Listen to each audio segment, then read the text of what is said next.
আজি চেনেহ আৱাসৰ আইতাসকলৰ ফালৰ পৰা কাশ্মীৰত যি পাকিস্তান আৰু কাশ্মীৰৰ হিন্দু মুছলিমৰ মাজত যি ধৰ্মৰ নামত যি যুদ্ধ বৰ্তমান চলি আছে, সেই যুদ্ধত আমাৰ ভাৰতবৰ্ষৰ তথা অসমৰ 28 গৰাকী লোকে মৃত্যুবৰণ কৰি তেওঁলোক শ্বহীদ হ'ল।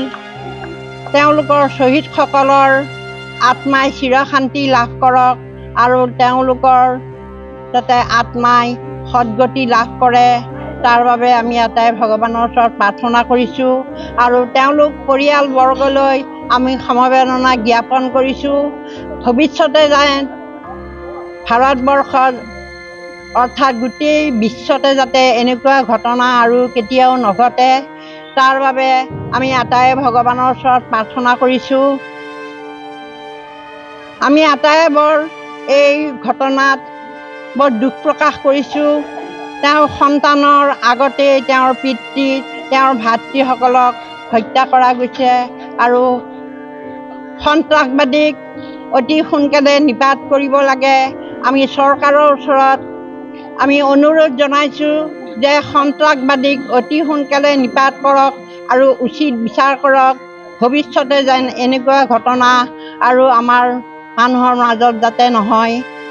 ধৰ্মৰ নামত হিন্দু মুছলিম ভেদাভেদ যাতে নাইকিয়া হয়, তাৰ বাবে আমি আটাই ভগৱানৰ ওচৰত প্ৰাৰ্থনা কৰিছোঁ। শ্বহীদসকলক মই আমাৰ চেনেহৰ আইতাসকলৰ ফালৰ পৰা আমি পুষ্পাঞ্জলি জ্ঞাপন কৰিছোঁ। এইখিনি কৈয়েই মই চেনেহৰ আইতাসকলক ফালৰ পৰা মই বিদায় মাগিছোঁ।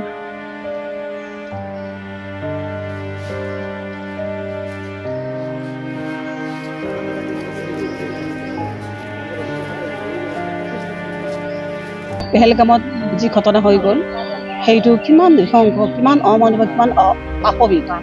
এই ঘটনাই বিশ্বৰ, অকল ভাৰতবৰ্ষই নহয়, সমগ্ৰ বিশ্বৰ প্ৰতিটো স্তৰৰ মানুহে আত্মাক চুই গৈছে, বিবেকক চুই গৈছে। এনেকুৱা ঘটনা হ'ব পাৰে নেকি, য'ত নৱবিবাহিতা পত্নীৰ কাষত বহি থাকোঁতে যি এটা সুখৰ মুহূৰ্ত কটাইছিল, সেই মুহূৰ্ততে ধৰ্মৰ কথা সুধিয়ে কালী মামা নাজানে কাৰণে পত্নীৰ কাষতে হত্যা কৰিছে। সেই হত্যা কৰাৰ পিছত পতিগৰাকীৰ মনত কেনেকুৱা প্ৰতিক্ৰিয়া হৈছে আমি ভিডিঅ'বিলাক চাই গম পাইছোঁ। আমি বৰ মৰ্মাহত হৈছোঁ। আমিতো একো কৰিব নোৱাৰোঁ। গতিকে যিসকল ব্যক্তি তাত শ্বহীদ হৈ গ'ল ধৰ্মৰ নামত পাকিস্তান সমৰ্থিত উগ্ৰপন্থীৰ দ্বাৰা, সেইসকল শ্বহীদলৈ একো কৰিব নোৱাৰিলে আমি গভীৰ শ্ৰদ্ধাঞ্জলি নিবেদন কৰিছোঁ। আৰু আমাৰ এই চেনেহ বিদ্যা আৱাসৰ যিসকল আৱাসী আছে আৰু কৰ্মকৰ্তা আছে, তেখেতসকলেও সন্মতি প্ৰকাশ কৰিলে হয়।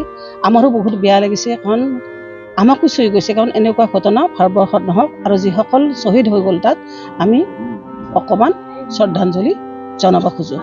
গতিকে আমাৰ চেলো ত্ৰিৰংগা অসম প্ৰদেশৰ উদ্যোগত আজি চেনেহ বিদ্যা আশ্ৰমৰ সহযোগত এই শ্ৰদ্ধাঞ্জলি অনুষ্ঠানটো আমি কৰিলোঁ।